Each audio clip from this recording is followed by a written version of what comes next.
हाँ तो सभी साथियों, कैसे चल रही है तैयारी? सभी की बेहतर चल रही होगी उम्मीद है। और इस बार सभी मेरे साथी कलेक्टर, नायब तहसीलदार, डीएसपी और जितने भी बड़े पद है भैया, सभी अधिकारी बनने वाले हैं। तो उम्मीद करता हूँ कि उसी डिसिप्लिन से आपकी तैयारी भी चल रही होगी, क्योंकि पोस्ट बड़ी है, पद बड़ा है और आपको सम्मान भी बहुत ज़्यादा मिलने वाला भाई। तो उम्मीद है आपकी तैयारी बहुत अच्छी चल रही होगी और आपकी एग्ज़ाम धीरे धीरे बहुत नज़दीक आने वाली भाई। तो सभी साथी से मेरा अनुरोध है कि जितने भी वीडियो मैं बना रहा हूँ वे सभी आपको अच्छे से देखना है, अच्छे से एमसीक्यू लगाना है। जैसा कि आप जानते हैं यूनिट 2 के लगभग एमसीक्यू हो चुके हैं, एक वीडियो और मैं उसका डालने वाला हूँ। उसके साथ पीवाईक्यू करा रहा हूँ, 2019 का करा चुका हूँ, आज 2020 के पीवाईक्यू सारे कंप्लीट करने वाले हैं। और जितने भी साथी नए हैं पुराने, ध्यान रखिए जब भी आप एमपीपीएससी की एग्ज़ाम देंगे, आप ध्यान रखिए कि 2 3 4 प्रश्न ऐसे होंगे जो रिपीट हो ही जाते हैं पिछले साल से। तो इसीलिए पीवाईक्यू बहुत ज़रूरी है लगाना। तो आप सभी पीवाईक्यू लगा के जाना और पैटर्न भी समझ में आएगा, इससे आपको पढ़ना क्या है छोड़ना क्या है ये भी समझ में आएगा। और उम्मीद है कि आपको सारे वीडियो मेरे पसंद आ रहे होंगे। इसी तरह बनाता रहूँगा वीडियो। और जो भी साथी नए हैं, चैनल को सब्सक्राइब जरूर करिएगा भाई, है ना। मेहनत से वीडियो बनता है तो चैनल सब्सक्राइब कर लीजिए। और मेरा नाम है शेखर और आप सभी का एक बार फिर से स्वागत है विज़न एमपीपीएससी के यूट्यूब प्लेटफॉर्म पर। तो जल्दी से हम 2020 के पीवाईक्यू लगा लेते हैं, क्योंकि आपका सिलेबस में लगभग 100% तो नहीं, लेकिन उम्मीद है कि मैं पूरा सिलेबस कंप्लीट करवा दूंगा आपकी एग्ज़ाम से पहले, है ना। तो जल्दी से हम हमारे 2020 के पीवाईक्यू देख लेते हैं। जैसा कि सभी साथी पहला प्रश्न देख पा रहे होंगे स्क्रीन पर, मध्य प्रदेश का पन्ना जिला किस खनिज के लिए प्रसिद्ध है? ये सभी पीवाईक्यू 2020 के हैं ना भैया।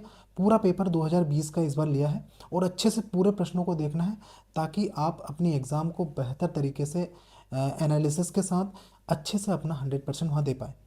तभी आपको एक सरकारी नौकरी नहीं भैया, ये ड्रीम जॉब होती है ना। एक ऐसा पद जो आपको कमांड देगा, आप कमांड देंगे उसमें। आपको कई सारे लोगों को निर्देश देना है, कई सारे लोगों को लेकर चलना है, एक जिला आपके पास होगा। तो कहीं ना कहीं बहुत बड़ी रिस्पॉन्सिबिलिटी है। और जॉब की तो बात ही अलग है भाई। जब आप जॉब लग जाओगे ना तो लगेगा कि यार कोई जॉब है ना। तो सारे प्रश्न अच्छे से देखो। प्रश्न पहला मैंने आपको बता दिया, मध्य प्रदेश का पन्ना जिला किस खनिज के लिए प्रसिद्ध है? ऑप्शन ए है मैग्नीज, बी संगमरमर, सी अभ्रक और डी है हीरा। करेंगे सभी साथी आंसर। तो इसका जो आंसर है ऑप्शन नंबर डी यानी हीरा। मध्य प्रदेश का जो पन्ना जिला है, एक सेकंड, पन्ना जिला है वह प्रमुख रूप से हीरा हीरा के लिए प्रसिद्ध है। आप सभी जानते हैं कि पन्ना जिला हीरा बहुतायत में पाया जाता है। अगला प्रश्न देखो। प्रश्न है, चंबल नहर सिंचाई परियोजना संबंधित है? ऑप्शन ए है सिंध बेसिन से, बी गंगा बेसिन से, सी यमुना बेसिन से और डी है ताप्ती बेसिन से। करेंगे भाई सभी साथी। और कलेक्टर अधिकारी हैं और तहसीलदार बनने वाले हैं भैया। तो अच्छे से डिसिप्लिन से पढ़ाई भी कर रहे होंगे ऐसी उम्मीद है। और ऑप्शन अगर यहाँ लगाएंगे ना आप ऑप्शन, तो सीधा सीधा उत्तर वहीं लगेगा एग्ज़ाम में, है ना। तो सभी अच्छे से लगाओ, आपकी एग्ज़ाम ओरिएंटेड सारे प्रश्न हैं और बहुत ज़रूरी है भैया। तो इसका जो आंसर है ऑप्शन नंबर सी यानी यमुना बेसिन, है ना। आप सभी जानते हैं कि जो चंबल नहर सिंचाई परियोजना है निम्न में से यमुना बेसिन से संबंधित है। अगले प्रश्न पर चलते हैं। प्रश्न है, जवाहर सागर जल विद्युत परियोजना किस नदी पर स्थित है? ऑप्शन ए है नर्मदा, बी चंबल, सी ताप्ती और डी है माही। करो भाई सभी आंसर। और गलत नहीं करना भैया, है ना। इत्मीनान से ऑप्शन को पढ़ना है, प्रश्नों को पढ़ना है, उसके बाद ही आंसर करना है ना। जल्दी जल्दी में नर्मदा मत लगा देना, क्योंकि हमारे एक दो साथी हैं ऐसे, जब एग्ज़ाम देकर आए तो उन्होंने बोला हमारा तो नर्मदा है, कॉन्फिडेंस इतना था कि भैया मत पूछो। लेकिन इसका जो आंसर है बाबू क्या है? चंबल, है ना। इसका जो आंसर क्या है? चंबल है। जवाहर सागर जल विद्युत परियोजना जो कि चंबल में चंबल नदी पर है। और कहाँ पर? कोटा, कोटा राजस्थान, है ना। और इसमें और भी परियोजना है, जैसे गांधी सागर, गांधी सागर ये कहाँ पर है भैया? ये मंदसौर की है, मंदसौर, है ना। कितने मेगावाट है? 115 मेगावाट, है ना। ये भी देखना है आपको। वहीं ये जो जवाहर सागर विद्युत परियोजना है ये है 99 मेगावाट, है ना। ये भी आपको ध्यान रखना है, 99 मेगावाट। वहीं आगे इसमें राणा प्रताप सागर, राणा प्रताप सागर, राणा प्रताप सागर परियोजना है। अब ये कितनी है भैया? तो ये है 172 मेगावाट। सभी को ध्यान रखना है है ना। और ये 3 प्रमुख परियोजना आपको ध्यान रखनी चाहिए। अब अगले प्रश्न पर चलते हैं। प्रश्न है मध्य प्रदेश की प्रमुख फसल है। ऑप्शन ए है चावल, बी गेहूं, सी मक्का और डी है बाजरा। तो इसका जो आंसर है सभी जानते हैं, जिन्होंने 2020 का प्रीलिम्स दिया होगा, और नहीं भी दिया है तो ये सभी प्रश्नों को अच्छे से लगाओ, ताकि आपकी एग्ज़ाम जो 2026 की है ये बेहतर जाए, और इस बार आप अपने कलेक्टर के पद को ले लो भैया। तो इसका जो आंसर है ऑप्शन नंबर बी यानी गेहूँ, है ना, सभी जानते हैं। अब अगले प्रश्न पर चलते हैं। प्रश्न है, एक सेकेंड, प्रश्न है निम्न में से कौन सी एक फसल व्यापारिक नहीं है। ऑप्शन ए है गन्ना, बी कपास, सी केला और डी है बाजरा। तो इसका सरल सा प्रश्न है कि इसका आंसर क्या है, बी डी बाजरा, है ना। और बाकी सभी क्या है भाई, ये जो है व्यापारिक फसलें हैं, गन्ना, कपास, केला, और नहीं कौन सा है तो बाजरा। ये मोटा अनाज है, सभी जानते हैं आप, मोटा अनाज है भाई, है ना। ये प्रमुख रूप से कहाँ पर, अपने राजस्थान और मध्य प्रदेश के जो राजस्थान क्षेत्र से लगे हुए हैं, गुजरात वाले कुछ प्रमुख क्षेत्रों में बाजरा, मोटे अनाज उगाए जाते हैं। अगले प्रश्न पर चलते हैं। निम्नलिखित राज्यों एवं उनके संबंधित मुख्यमंत्रियों का मिलान करें जो भारत में प्रधानमंत्री रहे हैं, है ना। तो आप ऑप्शन अच्छे से देख लो। पीवी नरसिम्हा राव, अविभाजित यूपी, मोरारजी देसाई, अविभाजित Andhra Pradesh, H D Deve Gowda, Gujarat, D है चरण सिंह, कर्नाटक, और नरेंद्र मोदी, बम्बई। तो इनका सही मिलान आपको करना है भैया। तो आपने अच्छे से पढ़ लिया है, वीडियो रोक के भी पढ़ सकते हैं, हम ज़्यादा समय इसमें देंगे नहीं। इसका आंसर मैं आपको बता देता हूँ। इसका जो आंसर है डी है ना, डी है इसका आंसर। आप देखिए, ये जो है पीवी नरसिम्हा राव, पीवी नरसिम्हा राव कहाँ से है, ये आंध्र प्रदेश से है, सभी को ध्यान रखना है। पीवी नरसिम्हा राव कहाँ से है, आंध्र प्रदेश से हैं। मोरारजी देसाई, ये भैया मुंबई से हैं, आपको सभी को ध्यान रखना, मुंबई से हैं ये, है ना। एच डी देवगौड़ा, ये कहाँ से हैं, तो ये है कर्नाटक से, सभी को ध्यान रखना है। चरण सिंह, चौधरी चरण सिंह कहाँ से हैं, तो ये है अविभाजित यूपी, अविभाजित कहाँ से, यूपी से हैं, सभी को ध्यान रखना है। वहीं नरेंद्र मोदी कहाँ से हैं, गुजरात से हैं।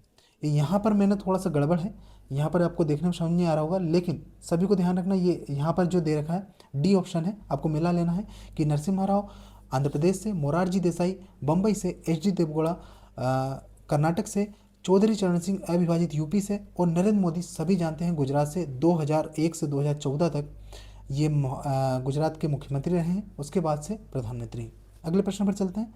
प्रश्न है भारत के सर्वोच्च न्यायालय में निम्नलिखित में से किस प्रकार के न्यायाधीशों की नियुक्ति की जा सकती है। पॉलिटी अच्छे से पढ़ी होगी ना, तो इसको अच्छे से आंसर देना है। ऑप्शन ए है तदर्थ न्यायाधीश, और इसमें जो कथन है तदर्थ न्यायाधीश और अतिरिक्त न्यायाधीश। अब इसमें से आपको बताना है कि कौन कौन से जो तथ्य हैं सर्वोच्च न्यायालय में न्यायाधीशों की नियुक्ति में शामिल है। ऑप्शन आप देख ही रहे होंगे, मैं आपको बोलूंगा नहीं, ऑप्शन देख लो और आंसर बताओ। पढ़ लिया आपने ऑप्शन और आंसर, कथन दोनों। अब इसका आंसर देखो, इसका आंसर जो है ए सही है, लेकिन ये जो है अतिरिक्त न्यायाधीश, इसमें जो है अतिरिक्त न्यायाधीश की नियुक्ति नहीं होती। अब इसके थोड़े से फैक्ट आप देख लो कि अगर मान लीजिए, पहला पहला फैक्ट ये है कि सर्वोच्च न्यायालय में मुख्य न्यायाधीश की नियुक्ति अगर मान लीजिए कि भारत में सर्वोच्च न्यायालय में मुख्य न्यायाधीश का पद अगर रिक्त है, किसी कारण से वह अपने कार्यों के निर्वहन करने में असमर्थ है, तो भारत का राष्ट्रपति किसी भी न्यायाधीश को सर्वोच्च न्यायालय का मुख्य न्यायाधीश बना सकता है।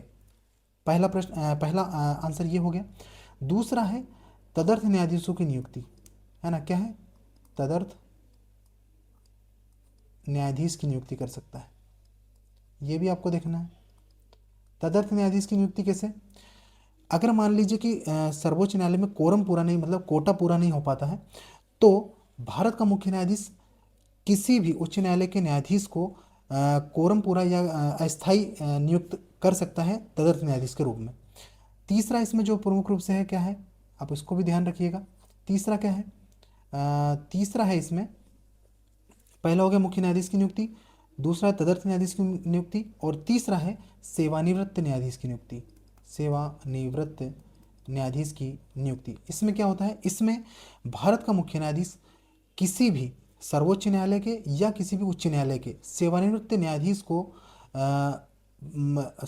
न्यायाधीश को भारत के सर्वोच्च न्यायालय में न्यायाधीश के रूप में अपॉइंट करने की आग्रह कर सकता है, अनुरोध कर सकता है ना। इसमें बाध्यता नहीं है कि बिल्कुल आपको आना ही पड़ेगा, लेकिन अनुरोध कर सकता है, उनके ऊपर डिपेंड करता है कि वे आना चाहें या नहीं। तो ये तीन तथ्य आपको ध्यान रखना है: मुख्य न्यायाधीश की नियुक्ति, तदर्थ न्यायाधीश की नियुक्ति और सेवानिवृत्त न्यायाधीश की नियुक्ति, है ना। अब अगले प्रश्न पर चलते हैं। प्रश्न है, निम्नलिखित में से कौन सा CPSE महारत्न श्रेणी में नहीं आता है? मतलब कौन कौन से महारत्न कंपनी है और कौन सी नहीं है, निम्न में से बताना है आपको। ऑप्शन ए है Bharat Heavy Electric Limited, B है कोल इंडिया लिमिटेड और सी है Indian Oil Corporation Limited, D है ऑयल इंडिया लिमिटेड। तो इसका जो आंसर है ऑप्शन नंबर डी यानी ऑयल इंडिया लिमिटेड, है ना, जो है प्रमुख रूप से महारत्न श्रेणी में नहीं आती, बाकी तीन हैं। और आपको कमेंट करके बताना है वर्तमान में कितनी महारत्न कंपनियां हैं, है ना। कंपनी से प्रश्न बने हैं इसलिए आपको बताना है कमेंट करके। जो भी साथी है कमेंट कर दीजिएगा। अगला प्रश्न है, वित्तीय क्षेत्र के मूल्यांकन समिति की सह अध्यक्षता किसके द्वारा की जाती है? ऑप्शन ए है RBI गवर्नर और वित्त मंत्री, बी है RBI डिप्टी गवर्नर और वित्त सचिव, सी है RBI गवर्नर और डिप्टी गवर्नर और डी है प्रधानमंत्री और RBI गवर्नर। तो इसका जो आंसर है ऑप्शन नंबर बी यानी आरबीआई डिप्टी गवर्नर और वित्त सचिव, है ना। ये प्रमुख रूप से सह अध्यक्षता इनके द्वारा की जाती है। और अभी आपको वर्तमान में कौन इनके जो है RBI का गवर्नर कौन है, अभी कमेंट करके बताइए कौन कौन है भैया। और सभी साथी, मैं ऐसे उम्मीद करता हूँ कि सभी साथी अपने कान दिमाग सभी खोल के बैठे होंगे, क्योंकि देखो प्रश्न कैसा बनता है, आपको क्या क्या और चीज़ें इसमें ऐड करनी है वो आपको सभी एनालिसिस करके, PYQ का मतलब ही यही होता है कि आप इस पैटर्न को समझो, साथ में इस पैटर्न के अनुसार अपने को इम्प्रूव करना है कि क्या क्या और अपन जोड़ सकते हैं अपनी तैयारी के साथ, है ना। तो जो है RBI का गवर्नर कौन है अभी वर्तमान में, कमेंट करके बताना है, फिर मैं आपको अगर नहीं बनेगा तो मैं बताऊँगा।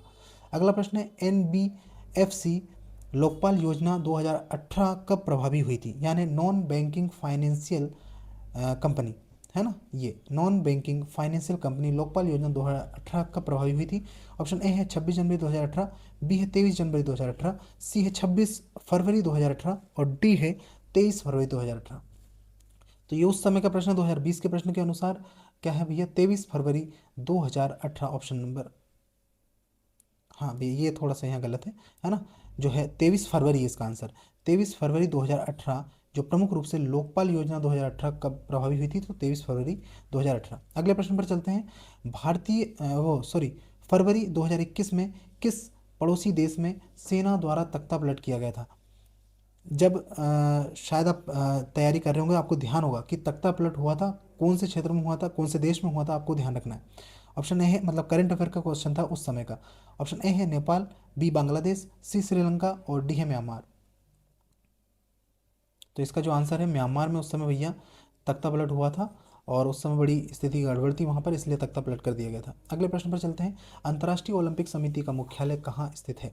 ऑप्शन ए है Vienna, B Lausanne, C Geneva और डी है मैड्रिड। सरल प्रश्न है, मुख्यालय से अंतर्राष्ट्रीय संगठनों से प्रश्न बने हैं, ये भी आपको सभी कंप्लीट करके जाना जितने भी संगठन हैं। तो बी लुसाने इसका आंसर है ना। अगले प्रश्न पर चलते हैं। प्रश्न है, किस भारतीय महिला ने व्यक्तिगत खेल में सर्वप्रथम ओलंपिक में पदक जीता था? ऑप्शन ए है कर्णम मल्लेश्वरी, बी सानिया मिर्जा, सी PV सिंधु और डी है साइना नेहवाल। तो भैया सभी साथी जानते हैं कि ऑप्शन ए इसका आंसर है, कर्णम मल्लेश्वरी ने कांस्य पदक जीता था। कांस्य पदक जीता था कब?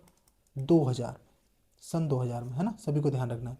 अगला प्रश्न देखो, मध्य प्रदेश शासन द्वारा खेल प्रशिक्षकों को प्रदत्त सर्वोच्च पुरस्कार कौन सा है? ऑप्शन ए है द्रोणाचार्य पुरस्कार, बी है विक्रम पुरस्कार, सी एकलव्य पुरस्कार और डी है विश्वामित्र पुरस्कार।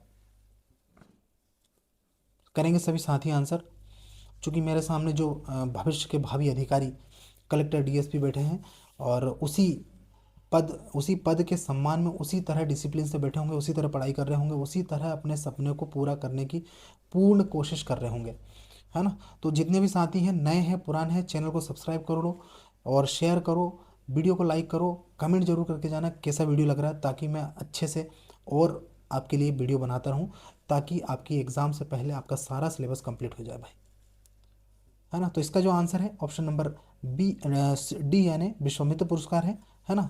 और अब इसमें सर्वोच्च पुरस्कार है, तो पुरस्कार जो वर्तमान में है करंट से भी आपको उठाना है।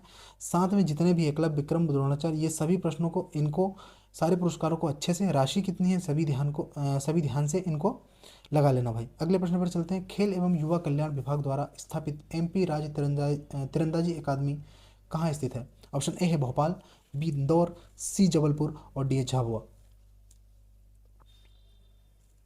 तो इसका जो आंसर है ऑप्शन नंबर सी यानी जबलपुर, है ना। जबलपुर में तीरंदाजी अकादमी स्थित है। अगला प्रश्न देखो, प्रश्न क्या है? नियंत्रक और महालेखा परीक्षक के संबंध में कौन से कथन सही है गलत है आपको दिखाना है। ऑप्शन ए है नियंत्रक, महालेखा परीक्षक का कर्तव्य होगा कि वह उन सभी प्राप्तियों को की लेखा परीक्षा करे जो भारत की संचित निधि में संदेह है। दूसरा ऑप्शन है नियंत्रक और महालेखा परीक्षक को संघ या राज्य के किसी भी कार्यालय या विभाग में रखे गए भंडार या स्टॉक के खातों का लेखा परीक्षण करने और रिपोर्ट करने का अधिकार होगा। तो सही विकल्प आपको चयन करना है। इसमें ऑप्शन आप दे ही रखा है, ऑप्शन देख लो, कथन को पढ़ लो और आंसर टिक करो।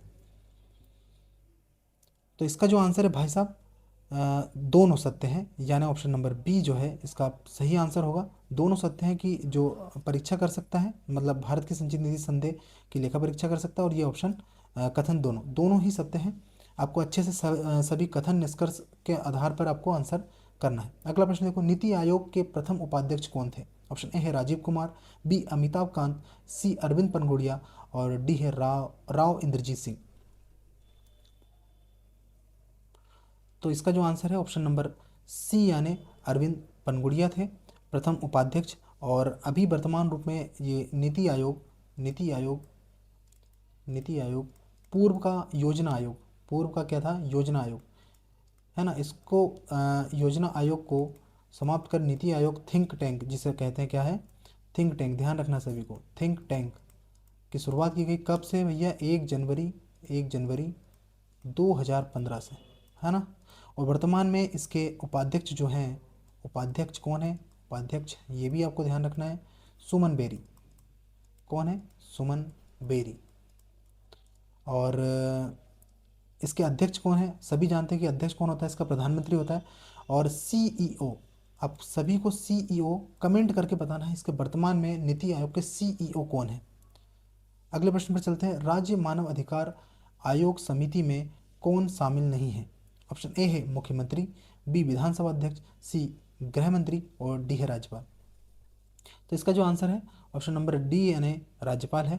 सभी जानते हैं कि राज्य मानव अधिकार आयोग समिति में निम्न में से राज्यपाल शामिल नहीं है। अगला प्रश्न देखो, एनजीटी यानी नेशनल ग्रीन ट्रिब्यूनल निर्णय के विरुद्ध सुप्रीम कोर्ट में अपील अवधि कितने दिन की है? ऑप्शन ए है 30 दिन, बी 45 दिन, सी 60 दिन और डी 90 दिन।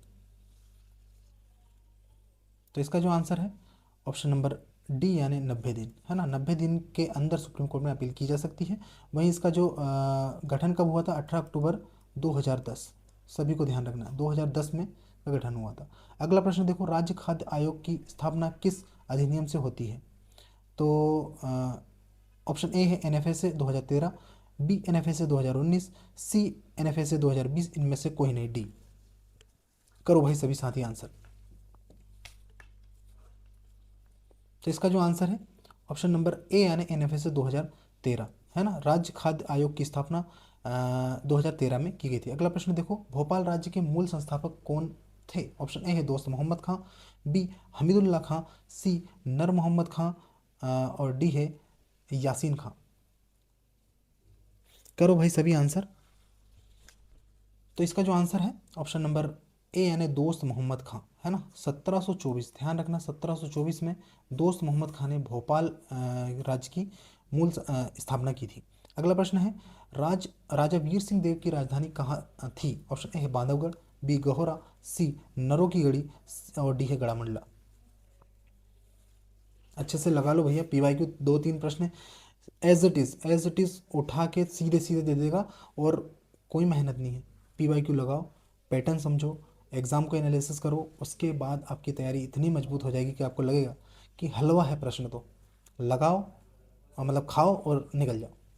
तो इसका जो आंसर है ऑप्शन नंबर बी यानी गहोरा, है ना। सभी साथी इसका आंसर ध्यान रखिएगा, राजा वीर सिंह देव की राजधानी गहोरा थी। अगला प्रश्न देखो, प्रश्न है, मांडू विजय के समय दक्षिण विजय की कुंजी था, यह किसने कहा था? मांडू विजय दक्षिण विजय की कुंजी था, ये किसने कहा था? ऑप्शन ए है मलिक काफूर, बी शीतल देव, सी है एन मुल्क मुल्तानी और डी अमीर खुसरो। तो सभी जानते हैं भाई अमीर खुसरो के द्वारा ये टिप्पणी कही गई थी, कौन सी? कि मांडू विजय दक्षिण विजय की कुंजी था। अगला प्रश्न देखो, यानी कथन किसने कहा था, इससे भी प्रश्न बन सकते हैं। इसीलिए मैं बोल रहा हूँ आपको कि पीवाईक्यू लगाना इसलिए ज़रूरी है क्योंकि आप पैटर्न को समझ पाएँ। जब आप टॉपिक को पढ़ेंगे तो इसमें किसी तरह का कोई कथन आएगा कि किसने कहा था, तो कैसे ध्यान रखेंगे आप? इसलिए पैटर्न को समझो।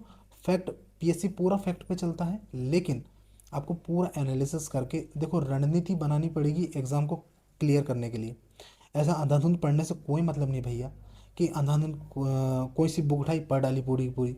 अपने को ज्ञान नहीं ज्ञान ही नहीं बनना है अपने को, है ना। अपने को सिलेक्ट होना है बस, लिमिटेड सोर्स के साथ और लिमिटेड पढ़ाई के साथ, है ना। ज़्यादा भंडार ज़्यादा बर्डन अपने दिमाग में मत डालना। और फिर आपको समय निकाल के अपने सोना बाबू चांदी से भी बात करनी रहती होगी, मुझे पता है, मैं आपकी सारी भावनाओं से परिचित हूँ। और मन है यार आपका, करो, साथ साथ पढ़ाई भी करो, है ना। जो करना करो, लेकिन पढ़ाई भी साथ साथ करो। प्रश्न देखो, भीमबेटिका को किसने खोजा था? ऑप्शन ए है H D Sankalia, B Shyam Sundar Nigam, सी विष्णुधर वाकरकर और डी है राजबली पांडे। तो इसका आंसर जो है, सरल प्रश्न है, विष्णुधर वाकरकर, है ना। ज़्यादा देर बात नहीं करेंगे। अगला प्रश्न देखो, मध्य प्रदेश में सर्वाधिक पाई जाने वाली जनजाति कौन सी है? ऑप्शन ए है गोंड, बी कोरकू, सी भील और डी है कौल। तो इसका जो आंसर है, सभी जानते हैं, सरल प्रश्न है, भील जनजाति जो है मध्य प्रदेश में सर्वाधिक पाई जाती है, वहीं गोंड भारत में सर्वाधिक पाई जाती है भैया, ये भी ध्यान रखना है आपको। भारत में कौन सी? गोंड, और मध्य प्रदेश में भील। अगला प्रश्न देखो, अब भैया सही जोड़ी मिला लो यहाँ पे, क्योंकि फैक्ट से सही जोड़ी मिलाना है, और ये विश्व के भूगोल से प्रश्न आया है इसका, है ना। तो सूची 1 सूची 2 आप देख रहे होंगे, स्टेपीज संयुक्त राज्य अमेरिका, बी प्रेरी दक्षिण अफ्रीका, सी बेल्ट्स रूस और डी है डाउन्स ऑस्ट्रेलिया। और यहाँ है ना, ये ए बी सी है ना, ए बी सी और डी। करो भैया आंसर सभी। तो इसका जो आंसर है, सरल प्रश्न है, सी यानी ये है ना। एक आंसर क्या है? स्टेपीज, यानी कहाँ से? स्टेपीज का आएगा रूस, रूस से है। प्रेरी, प्रेरी सभी जानते हैं कहाँ से भैया, तो प्रेरी है संयुक्त राज्य अमेरिका। वही बेल्ट, बेल्ट कहाँ से है? तो ये है अफ्रीका से, है ना, अफ्रीका, ध्यान रखना है। डाउन्स ऑस्ट्रेलिया, सभी को ध्यान रखना भैया। अब अगले प्रश्न पर चलते हैं। प्रश्न है, भारत के किस राज्य में सागौन वन क्षेत्र सर्वाधिक है? ऑप्शन ए है झारखंड, बी आंध्र प्रदेश, सी है उत्तराखंड और डी है मध्य प्रदेश। तो सरल प्रश्न है भैया, कौन सा है इसका आंसर? इसका आंसर है मध्य प्रदेश, हमारा प्यारा मध्य प्रदेश, है ना। हमारे मध्य प्रदेश में सागौन वन क्षेत्र सर्वाधिक है और एमपी के लगभग 20% भाग पर ये पाए जाते हैं। अगले प्रश्न पर चलते हैं, कौन सा सुमेलित नहीं है? Anshi national park Karnataka, B Balpakram Meghalaya, C Chandoli Gujarat और D Hemis national park Ladakh. देख रहे हो, नेशनल पार्क से प्रश्न बने हैं, तो नेशनल पार्क सारे कर लेना, जितने भी उठा के सबको एक ही बार में सफाया। तो इसका जो आंसर है, ऑप्शन नंबर सी यानी चंदोली। ये जो है प्रमुख रूप से गुजरात में न होते हुए कहाँ भैया? महाराष्ट्र में है, महाराष्ट्र, सभी को ध्यान रखना, महाराष्ट्र का है। अगले प्रश्न पर चलते हैं, भारतीय खनिज भंडार किसे कहा जाता है? ऑप्शन ए है छोटा नागपुर पठार, बी बुंदेलखंड पठार, सी मालवा पठार और डी है बघेलखंड पठार। तो भैया खनिजों की सर्वाधिक बहुतायत कहाँ पर? हमारे पूर्वी, उत्तर पूर्वी कह सकते हैं, उत्तर पूर्वी भारत में, यानी छोटा नागपुर के पठार झारखंड वाले क्षेत्र में प्रमुख रूप से खनिज भंडार सर्वाधिक मिलते हैं। अगला प्रश्न देखो, गेहूं उत्पादन हेतु कथन और कारण के आधार पर आपको आंसर टिक करना है। कथन क्या है? पहला कथन है, पंजाब हरियाणा उत्तर प्रदेश भारत के प्रमुख गेहूं उत्पादक राज्य हैं। है क्या भैया? बताना आंसर। कारण, कारण क्या है? कथन हो गया। कारण देखो, उर्वरक भूमि, शीतकाल में 10 से 15 डिग्री से सेल्सियस तापमान एवं लगभग 75 सेंटीमीटर औसत वार्षिक वर्षा गेहूं के उत्पादन के लिए आवश्यक है। तो मतलब पंजाब हरियाणा में सर्वाधिक गेहूं उत्पादन होता है, उसका कारण ये है कि वहाँ पर शीतकाल में 10 से 15 डिग्री सेल्सियस तापमान रहता है और औसत वर्षा 75 सेंटीमीटर। तो क्या ये सही है या गलत? आंसर करो, ऑप्शन आपने देख ही लिए होंगे। तो इसका जो आंसर है, ऑप्शन नंबर ए यानी दोनों सही है, मतलब कथन भी सही है और कारण भी, है ना। तो दोनों ही सही है भैया, ये दोनों। अगले प्रश्न पर चलते हैं, प्रश्न है, पद्मश्री भूरीबाई प्रसिद्ध है? ए चित्रकारी, बी संगीत, सी नृत्य और डी है लेखन। किस लिए प्रसिद्ध भैया भूरीबाई, मध्य प्रदेश वालों बताओ। तो ये है जो प्रमुख रूप से चित्रकारी के लिए प्रसिद्ध हैं। और किस क्षेत्र से आती हैं ये, तो आप सभी को ध्यान रखना है, भूरीबाई जो है प्रमुख रूप से झाबुआ की है ना, झाबुआ से, झाबुआ जिले से। अगला प्रश्न देखो, कैलाश सत्यार्थी का जन्म किस जिले में हुआ है? ऑप्शन ए है भोपाल, बी सीहोर, सी इंदौर और डी है विदिशा। करो भैया सभी आंसर, और कमेंट में बता देना भैया कौन कौन से जिले से हैं। और अपने अपने जिलों अच्छा, आप सभी के लिए टास्क है कि अपने अपने जिस भी जिले से हैं आप, उस जिले की दो दो आपको विशेषताएं कमेंट में बताना है। दो दो विशेषताएं, ज़्यादा नहीं, दो दो विशेषताएं अपने जिले की बताओ, ताकि मैं भी तो देखूं कि कहाँ कहाँ से पढ़ने वाले लोग जुड़े हैं इस चैनल से। और जो भी साथी नए हैं, चैनल को सब्सक्राइब कर लो। आपकी तैयारी में मैं आपको गारंटी देता हूँ कि आपकी तैयारी में चार चांद लग जाएंगे, और आपके सिलेक्शन के लिए आपको ऐसा मटेरियल मिलेगा यहाँ से कि आप बोलेंगे कि हाँ यार, ये हमारे डीएसपी के सपने को पूरा करने की पूरी ताकत से हम इसमें मेहनत कर सकते हैं, है ना। तो कैलाश सत्यार्थी का जन्म किस जिले में हुआ था, तो आप सभी जानते हैं ऑप्शन नंबर डी यानी विदिशा। नहीं जानते तो जान लो, विदिशा से कैलाश सत्यार्थी का जन्म हुआ था। अगला प्रश्न देखो, और इसी तरह के प्रश्न पीवाईक्यू में करा रहा हूँ, मतलब पीवाईक्यू तो करा ही रहा हूँ, टॉपिक भी करा रहा हूँ। टॉपिक में सारे इसी आधार पर, सारे यूनिट वाइज सिलेक्टेड टॉपिक उठा उठा के सारे एमसीक्यू करा रहा हूँ। तो जो भी साथी है पूरी प्लेलिस्ट देख लो, प्लेलिस्ट बना दी है, और सारी जो भी यूनिट है उनके भी मैं एमसीक्यू कराने वाला हूँ। तो चिंता मत करो, अब आपकी तैयारी और आपके सिलेक्शन को पूरा कराने में पूरी मेहनत करूँगा भाई, है ना। अगला प्रश्न देखो, ये जो है मध्य प्रदेश का है ना, एमपी में 750 मेगावाट सोलर प्लांट कहाँ है? ऑप्शन ए है सतना, बी रीवा, सी मंडला और डी है नीमच। तो सभी जानते हैं रीवा इसका आंसर है ना, सरल प्रश्न है, रीवा इसका आंसर है। अगले प्रश्न पर चलते हैं। प्रश्न है, मिजोरम का फांगफुई नेशनल पार्क का अन्य नाम क्या है? ऑप्शन ए है काला पर्वत, बी नीला पर्वत, सी पीला पर्वत और डी है मीजो हिल्स। तो इसका जो आंसर है ऑप्शन नंबर बी यानी नीला पर्वत है ना भैया। नीला पर्वत जो मिजोरम का फावंगपुई नेशनल पार्क, इसका जो अन्य नाम है नीला पर्वत है। तो जब भी आप नेशनल पार्क पर पढ़ें तो उनके उपनाम भी ध्यान रखना है, ऐसा पैटर्न आपको देखकर चलना है। अगला प्रश्न है, पीएम ने 2021 में कौन सा शताब्दी समारोह शुरू किया था?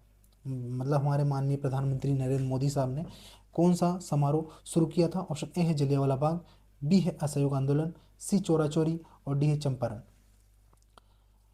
और सभी को इन सभी घटनाओं के वर्ष भी ध्यान रखने हैं। तो इसका जो आंसर है ऑप्शन नंबर सी यानी चोरा चोरी। इसकी जो है 100 वर्ष पूरे हुए थे इस घटना के, 100 वर्ष, क्योंकि आप सभी जानते हैं 1922 की चोरा चोरी घटना है, तो 2021-22 में लगभग 100 वर्ष पूरे हुए थे। तो इसी पे पीएम मोदी साहब ने हमारे समारोह, शताब्दी समारोह आयोजन उस समय किया था। तो चोरा चोरी घटना, इसको आपको ध्यान रखना। जलियांवाला बाग आप सभी जानते हैं 1919 का है ना, बहुत ही हृदय विदारक घटना थी हमारे देश की। असहयोग आंदोलन 1920-22 का है ना, आप सभी को ध्यान रखना है। चंपारण सत्याग्रह 1917 का हमारे गांधी जी ने बिहार में चलाया था। अगले प्रश्न पर चलते हैं। निर्वाचन आयोग कथन सही, भारत, मतलब कौन सा सही है निर्वाचन आयोग से संबंधित, है ना। ऑप्शन है, भारत के निर्वाचन आयोग के मुख्य निर्वाचन आयुक्त को उच्चतम न्यायालय के न्यायाधीश के वेतन के बराबर वेतन का संदाय किया जाता है। बी है, भारत के निर्वाचन आयोग के मुख्य निर्वाचन आयुक्त का कार्यकाल पद ग्रहण करने की तारीख से 6 वर्ष अवधि, साथ में 65 वर्ष की आयु से भी पहले आता है, जो भी होगा इसमें से। और थर्ड ऑप्शन है, एक चुनाव आयुक्त किसी भी समय मुख्य चुनाव आयुक्त का संबोधित स्वहस्ताक्षरित लेख द्वारा अपना पद त्याग सकते हैं। सही कथन कौन सा है इसमें से? तो इसका जो आंसर है ऑप्शन नंबर ए और बी, ये दोनों सत्य हैं भैया, है ना। आप सभी को ध्यान रखना, दो सत्य इसमें, भारत के निर्वाचन आयोग, मुख्य निर्वाचन आयुक्त को उच्चतम न्यायालय के न्यायाधीश के वेतन के बराबर वेतन दिया जाता है। भारत के निर्वाचन आयोग को, मुख्य निर्वाचन आयुक्त को जो है उच्चतम न्यायालय के न्यायाधीश के बराबर वेतन दिया जाता है। वहीं 6 वर्ष और 65 वर्ष की आयु तक इनका पद ग्रहण कर सकते हैं, जो भी पहले हो। अगला प्रश्न देखो, भारतीय संविधान की 7वीं अनुसूची की किस सूची एवं प्रविष्टि का संबंध राज्य के विधानमंडल के निर्वाचन से है? ऑप्शन ए है सूची एक, और इसमें देखो यहाँ प्रविष्टि आएगा ना, ये लिख नहीं रखा है यहाँ, और गलती हो गई है, प्रविष्टि सभी में है ना, या इस बीच बीच में जो है, सूची एक की प्रविष्टि 72, सूची एक की प्रविष्टि 72, सूची दो की प्रविष्टि 27, सूची 2 की प्रविष्टि 37 और सूची 3 की प्रविष्टि 32। तो इसका जो आंसर है ऑप्शन नंबर ए और सी उस समय भैया दिया था आयोग के द्वारा। ए जो है सूची 1 से 72 और सूची 2 से 37, है ना। अगला प्रश्न देखो, मध्य प्रदेश राज्य निर्वाचन आयोग का गठन कब हुआ था? 1 फरवरी 1994, 1 मार्च 1994, 1 अप्रैल 1994 और 1 मई 1994। सरल प्रश्न है, मध्य प्रदेश निर्वाचन आयोग से है, तो इसका आंसर है 1 फरवरी 1994, इसका आंसर आएगा। अगले प्रश्न पर चलते हैं, जल्दी जल्दी कर रहे हैं ताकि भैया हमारा जो समय पे वीडियो कंप्लीट हो जाए, ज़्यादा लंबा ना हो, क्योंकि आपको भी कहीं पार्क वार्क में घूमना जाना होगा और आइसक्रीम वाइसक्रीम खानी होगी अपने नायक और नायिका के साथ, है ना। तो 2 या 2 से अधिक राज्यों के लिए संयुक्त राज्य लोक सेवा आयोग की स्थापना की जा सकती है। ऑप्शन ए है यदि संबंधित राज्य इस संबंध में करार करते हैं। बी है संसद विधि द्वारा संयुक्त राज्य लोक सेवा आयोग नियुक्त करता है। सी है ए बी दोनों और उपरोक्त में से कोई नहीं। करो भैया आंसर। तो इसका जो आंसर है ऑप्शन नंबर सी है, यानी यदि संबंधित राज्य इस संबंध में करार कर ले कि हाँ हमें संयुक्त राज्य लोक सेवा आयोग का गठन करना है, और संसद विधि द्वारा भी इसे संयुक्त राज्य लोक सेवा आयोग का नियुक्ति कर सकती है। अगला प्रश्न देखो, एमपीपीएससी का गठन प्रावधान कौन से आर्टिकल में है? देखा, तो ये धारा 118 की 2, धारा 118 3, धारा 118 1, धारा 116 4। सरल प्रश्न है, नहीं है, कठिन ही है ना। तो ये आपको धाराएं ध्यान रखनी है। धारा 118 की 3 के द्वारा एमपीपीएससी का गठन हुआ। एमपीपीएससी आयोग का है भैया, है ना, इसको गलत नहीं करना है, इसलिए डिटेल से सारे सब आर्टिकल भी पढ़ लेना जितने हैं। बाल कवि बैरागी का वास्तविक नाम है? ऑप्शन ए है जुगलदास, बी बालकृष्ण दास, सी टीकम दास और डी है नंदराम दास। तो उपनाम से प्रश्न मैंने आपको बता ही दिया कि बन ही रहे हैं, तो इसका आंसर जो है नंदराम दास है। अगले प्रश्न पर चलते हैं, 7 सागर 9 नारायण एवं 84 महादेव परिक्रमा मध्य प्रदेश के किस नगर में संपन्न हुई थी? ऑप्शन ए है अमरकंटक, बी चित्रकूट, सी ओंकारेश्वर और डी है उज्जैन। तो इसका जो आंसर है ऑप्शन नंबर डी, यानी महाकाल की नगरी उज्जैन। कौन कौन उज्जैन अभी भैया रिसेंट गए हैं, कमेंट करके बता दो।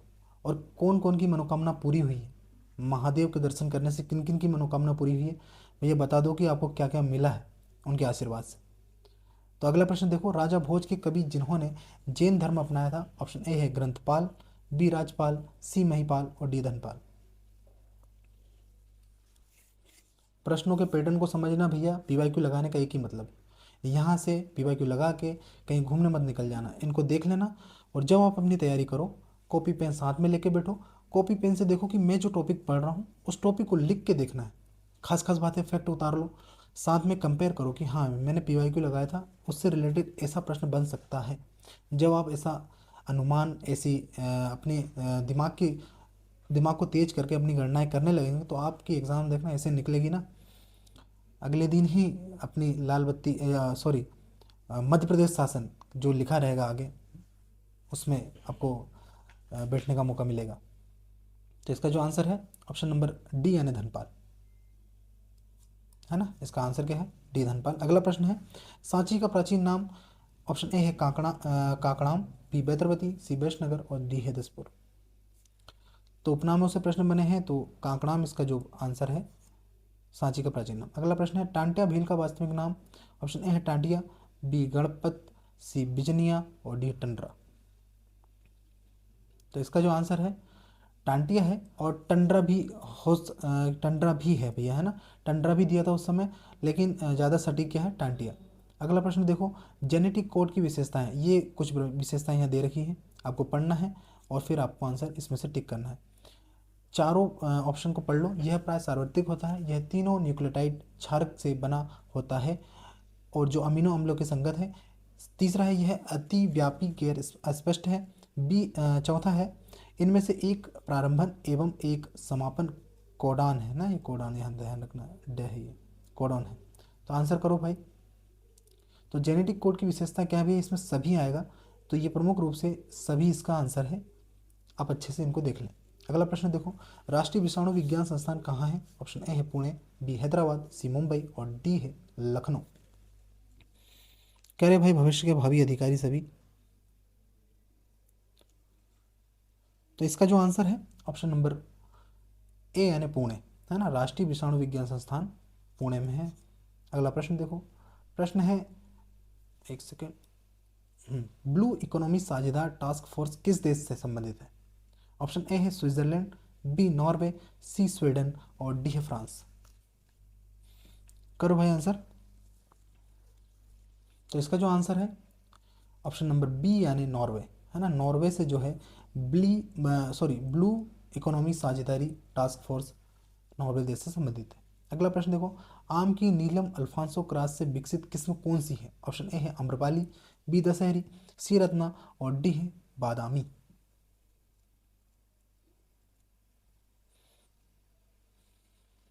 करो भैया। आम, आम की जब बात आती है ना तो आ, अच्छा, कौन सी एक्ट्रेस का ध्यान आता है जो आम का ऐड करती थी?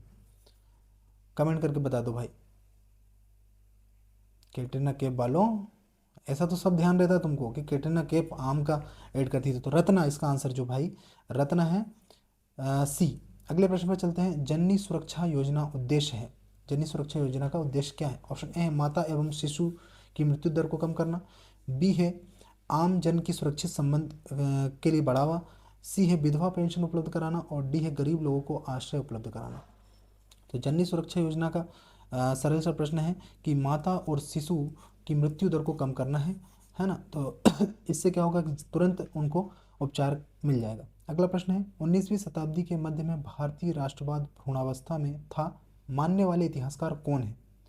ऐसी कथन के मानने वाले इतिहासकार कौन थे? ऑप्शन ए है आर.सी. मजुमदार एवं एस.एन.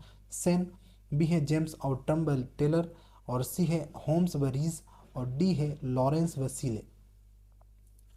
तो इसका जो आंसर है ऑप्शन नंबर ए यानी आर.सी. मजुमदार और एस.एन. सेन ने प्रमुख रूप से इस कथन को माना था। अगला प्रश्न देखो, 1857 में टाइम्स लंदन संवाददाता कौन है?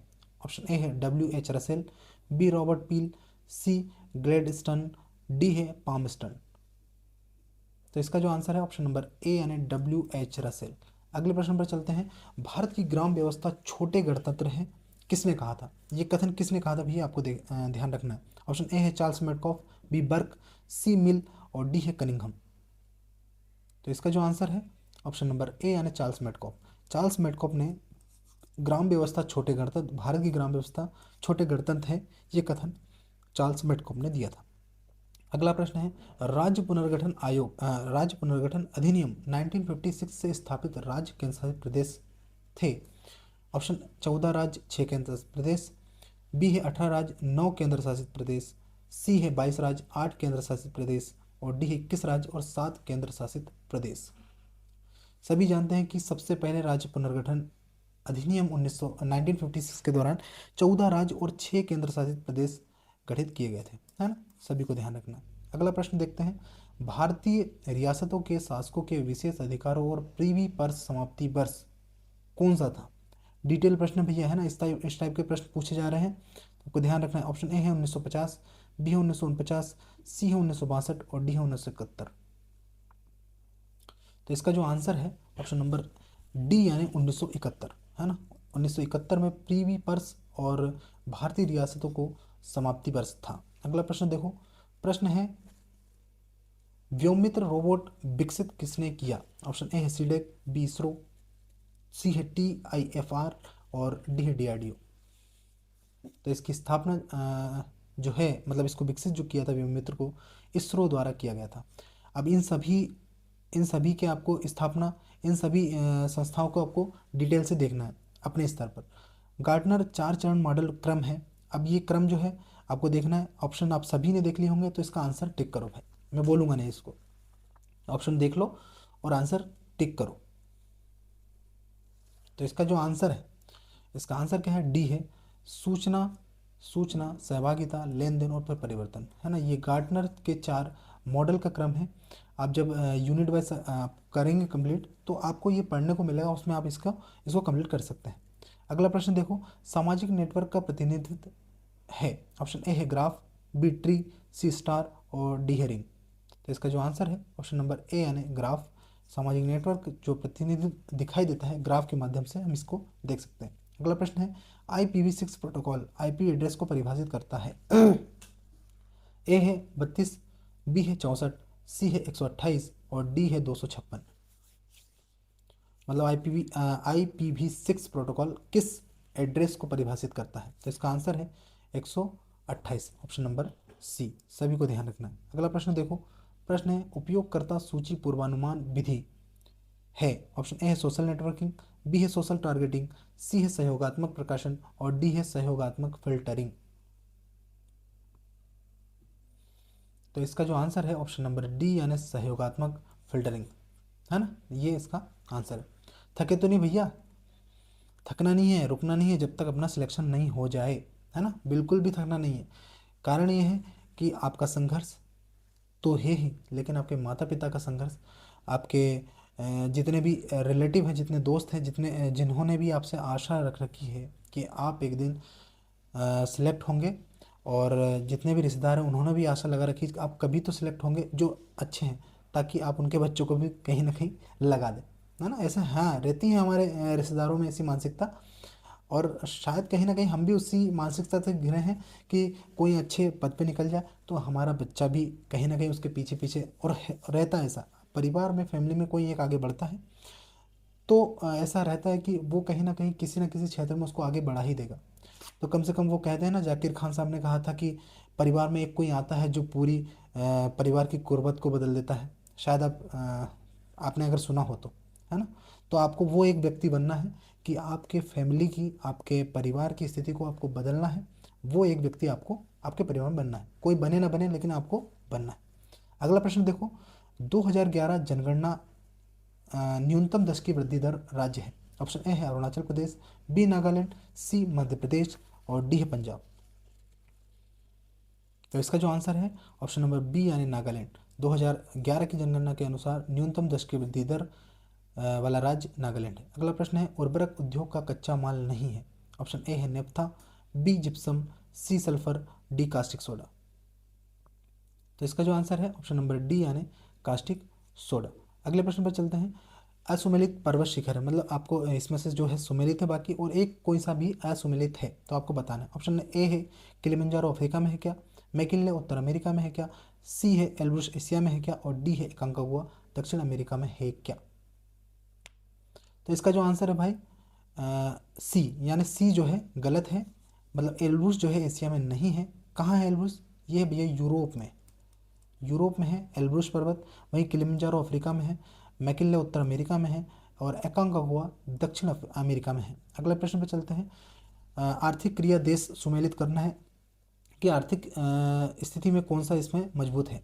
वाणिज्यिक दुग्ध उत्पादन अर्जेंटीना में है क्या, बी है वाणिज्यिक अन्न उत्पादन फ्रांस, वाणिज्यिक बागानी कृषि, ये बागानी है भाई, है ना, यहाँ पे ध्यान रखना बागानी है ये कृषि डेनमार्क, वाणिज्यिक फल उत्पादन मलेशिया। कौन सा सुमेलित है? करो भाई आंसर। और ये ए बी सी और ये डी है ना। तो इसका जो आंसर है ऑप्शन नंबर ए यानी, तो वाणिज्यिक दुग्ध उत्पादन कहाँ है भैया? तीसरा डेनमार्क, सभी को ध्यान रखना डेनमार्क से है ना। वाणिज्यिक अन्न उत्पादन कहाँ से है? तो अर्जेंटीना, अन्न उत्पादन सर्वाधिक कहाँ से? अर्जेंटीना। बागानी कृषि कहाँ होती है सर्वाधिक? तो सभी को ध्यान रखना मलेशिया। वहीं वाणिज्यिक फल उत्पादन फ्रांस का है, सभी को ध्यान रखना। अगले प्रश्न पर चलते हैं, पवन ऊर्जा संभावनाएं कौन कौन क्षेत्र में, कौन कौन से राज्यों में है? ऑप्शन ए है यूपी पंजाब, बिहार व झारखंड, सी है तमिलनाडु व गुजरात और डी है राजस्थान व उड़ीसा। तो इसका जो आंसर है तमिलनाडु और गुजरात है। प्रमुख रूप से ये जो है पवन ऊर्जा की संभावना यहाँ इन दो राज्यों में सर्वाधिक है। अगला प्रश्न है, अवंती विजय का उल्लेख किस ग्रंथ में है? बुद्ध की समंत पाशदिका, बी है अर्थशास्त्र, सी है अष्टाध्यायी और डी है महाभाष्य। तो इसका जो आंसर है ऑप्शन नंबर ए यानी बुद्ध की सामंत पसादिका में अवंती विजय का उल्लेख मिलता है। अगले प्रश्न पर चलते हैं, प्रश्न है चचनामा अनुसार सिंधु राजधानी है। ऑप्शन ए है देवल, बी अरोड़, सी लोधवा और डी है बाड़मेर। तो इसका जो आंसर है ऑप्शन नंबर बी यानी अरोड़ है ना, सरल प्रश्न है। अगले प्रश्न पर चलते हैं, प्रश्न है मासी रय आलमगीरी के लेखक कौन है? साकी मुस्तैद खां, बी है हातिम खां, सी है काजिम सिराजी और डी है खफी खां। खफी खां, खफा हो जाओ लेकिन पढ़ो, खफा भी हो गए तो पढ़ो, जहाँ से जैसे पढ़ सकते हो पढ़ो। तो इसका आंसर है ऑप्शन नंबर ए यानी साकी मुस्तैद खां, है ना। साकी मुस्तैद खां जो है प्रमुख रूप से मासिर आलमगीरी के लेखक हैं। अगले प्रश्न पे चलते हैं। पन्ही और उपान्हा किस संदर्भ में है, मतलब इनको किस नाम से बुलाया जाता है इसमें से, निम्न में से? ऑप्शन ए है वस्त्र, बी आभूषण, सी आवास और डी जूता। तो भैया जूता इसका आंसर है, ऑप्शन नंबर डी यानी जूता। पन्ही और उपान्ही प्रमुख रूप से जूता को कहा जाता था प्राचीन समय में। अगला प्रश्न है, आदि ब्रह्म समाज की स्थापना किसने की थी? ऑप्शन ए है देवेंद्रनाथ टैगोर, बी केशव सेन, सी राजा राम मोहन राय और डी है रविंद्रनाथ टैगोर। तो इसका जो आंसर है, आदि ब्रह्म समाज की स्थापना देवेंद्रनाथ टैगोर ने 1866 में की थी। वहीं ब्रह्म समाज की स्थापना जो है 1828 में किसने? राजा राम मोहन राय ने की थी। अगले प्रश्न पर चलते हैं। 1919 का अधिनियम के अंतर्गत भारतीय विधायिका, भैया ये है ना विधायिका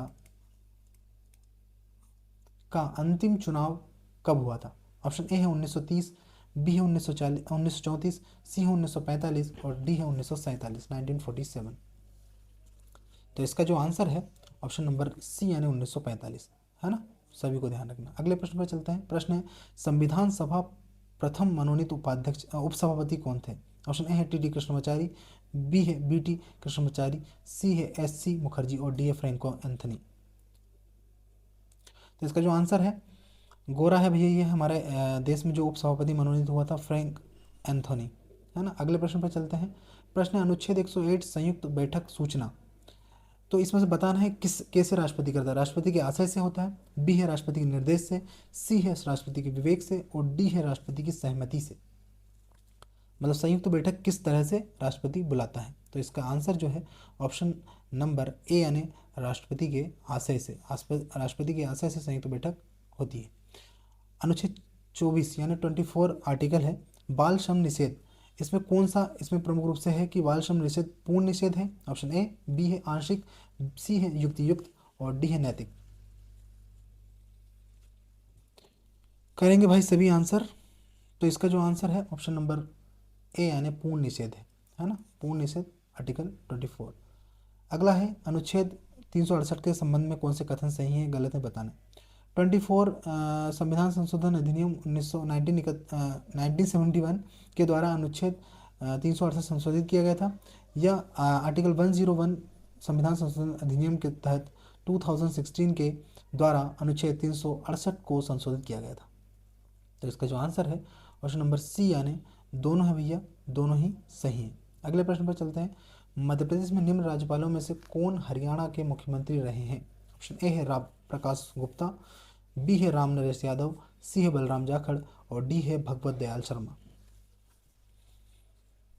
तो इसका जो आंसर है ऑप्शन नंबर डी यानी भगवत दयाल शर्मा, है ना।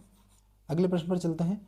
प्रश्न क्या है, निम्न मुख्यमंत्रियों में कौन नेता प्रतिपक्ष नहीं रहे? ऑप्शन ए है दिग्विजय सिंह व मोतीलाल वोरा, बी है मोतीलाल वोरा व सकलेचा, सी है दिग्विजय सिंह व श्यामचरण शुक्ल और डी है मोतीलाल वोरा और श्यामचरण शुक्ल। तो इसका जो आंसर है ऑप्शन नंबर ए यानी दिग्विजय सिंह और मोतीलाल वोरा जो प्रमुख रूप से नेता प्रतिपक्ष नहीं रहे। अगले प्रश्न है, एमपी विधानसभा का कार्यवाही क्रम, है ना, आप ऑप्शन देख लो। निधन संबंधी उल्लेख, बी है राज्यपाल का अभिभाषण, सी है मतलब तीसरा है शपथ या प्रतिज्ञान और डी चौथा है मंत्रियों का परिचय। तो इनमें से कौन सा क्रम सही है आपको बताना है। तो इसका जो आंसर है ऑप्शन नंबर बी यानी ये वाला, है ना। तो इसमें पहले तो होता है क्या, शपथ और शपथ और प्रतिज्ञान होता है पहले, वहीं आगे राज्यपाल का अभिभाषण चलता है, फिर होता है मंत्रियों का परिचय और फिर लास्ट में जो होता है निधन संबंधी उल्लेख। अगले प्रश्न पर चलते हैं। एमपी हाईकोर्ट मुख्य न्यायमूर्ति जो एससी सुप्रीम कोर्ट के जज नहीं रहे। ऑप्शन ए है ए के पटनायक, बी है आर बी रविंद्रन, सी है एस के झा और डी है ए के माथुर। तो इसका जो आंसर है ऑप्शन नंबर सी यानी एस के झा। एस के झा जो है प्रमुख रूप से सुप्रीम कोर्ट के जज नहीं रहे, बाकी ये तीन जो है सुप्रीम कोर्ट के जज रहे हैं। अगले प्रश्न पर चलते हैं। प्रश्न है, नगर पालिकाओं में एसटी यानी शेड्यूल ट्राइब आरक्षण अनुच्छेद है, कौन सा अनुच्छेद है आपको देखना है। 243 न एक, 243 ध एक, 243 द एक और 243 प यानी एक। तो सारे आर्टिकल को इत्मीनान से पढ़ना है क्योंकि आर्टिकल से प्रश्न बने हैं। तो इसका जो आंसर है ऑप्शन नंबर ए यानी 243 न 1, है ना। अगले प्रश्न पर चलते हैं। MP वन क्षेत्र में सागौन का प्रतिशत ए है 15, बी है 20, सी है 25 और डी है 30। तो इसका जो आंसर है ऑप्शन नंबर बी यानी 20% है। अगले प्रश्न पर चलते हैं। जल्दी जल्दी कर रहे हैं मैं जानता हूँ, लेकिन क्या है कि हमें ज़्यादा समय इसमें नहीं देना भाई। PYQ है, अच्छे से देख लो, एनालिसिस कर लो, और मैं चाहता हूँ कि 1 घंटे से कम में ही ज़्यादा बर्डन ना चढ़े आपके ऊपर, ऐसा करने की कोशिश है। तो ऑप्शन ए है Aravalli, B Satpura, D C Vindhyan और डी है पश्चिमी घाट। तो इसका आंसर आप सभी जानते हैं, विंध्याचल से बेतवा नदी निकलती है। अगला प्रश्न देखो। प्रश्न है MP में वार्षिक तापांतर अधिक है। ऑप्शन ए है पूर्वी, बी पश्चिमी, सी उत्तरी और डी है दक्षिणी। छोटे छोटे प्रश्न है, सरल प्रश्न है, ज़्यादा समय खराब नहीं करेंगे। उत्तरी क्षेत्र में जो है प्रमुख रूप से वार्षिक तापांतर अधिक है। अगला प्रश्न है देखो। प्रश्न है MP में ग्रीष्म ऋतु में औसत ताप बढ़ता है। ऑप्शन ए है उत्तर से दक्षिण, बी है पूर्व से पश्चिम, सी है दक्षिण से उत्तर और डी है पश्चिम से पूर्व। तो इसका जो आंसर है ऑप्शन नंबर सी यानी दक्षिण से उत्तर, है ना। दक्षिण से उत्तर जाने पर प्रमुख रूप से ग्रीष्म में औसत ताप बढ़ता है। अगला प्रश्न देखो। अधात्विक खनिज संगमरमर, बी मैग्नीज, सी चांदी और डी सीसा। कौन सा है अधात्विक खनिज? तो जो प्रमुख रूप से है संगमरमर जो है ये अधात्विक खनिज है, वहीं ये तीनों धात्विक खनिज हैं। अगले प्रश्न पर चलते हैं। कपाल तंत्र का जोड़ संख्या। ऑप्शन ए है 8, बी 12, सी 25 और डी 31। तो इसका जो आंसर है ऑप्शन नंबर बी यानी 12 है ना। 12 जो है कपाल तंत्र का जोड़ी है। अगला प्रश्न देखो। ऊर्जा पिरामिड होता है हमेशा सीधा, बी है शायद सीधा उल्टा, सी है हमेशा उल्टा और डी है कोई नहीं। तो इसका जो आंसर है ऑप्शन नंबर ए यानी हमेशा सीधा, है ना। ऊर्जा पिरामिड कैसा होता है भैया? हमेशा सीधा चलता है। अगला प्रश्न देखो। MSG उपयोग MSG यानी इसको देखो थोड़ा सा। मोनोसोडियम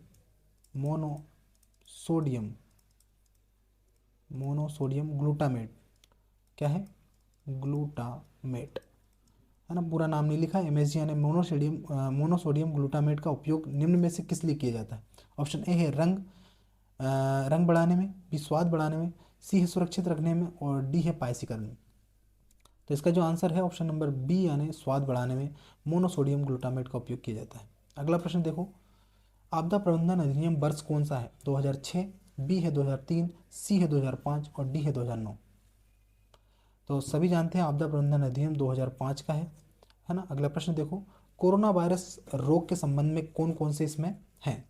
पहला है मर्स, बी है सॉर्स, डी है कोविड-19 या उपरोक्त सभी। तो इसका जो आंसर है उपरोक्त सभी आएगा भैया, है ना। तीनों ही प्रमुख रूप से कोरोना वायरस रोग से संबंधित है। अगला प्रश्न देखो। माध्यमिक मेमोरी नहीं है। ऑप्शन ए है SSD, बी है HDD, सी है रैम और डी है पेन ड्राइव। तो जो माध्यमिक मेमोरी जो है प्रमुख रूप से रैम नहीं है भैया, है ना। आपको ध्यान रखना है, बाकी ये सभी जो है माध्यमिक मेमोरी है। अगला प्रश्न देखो।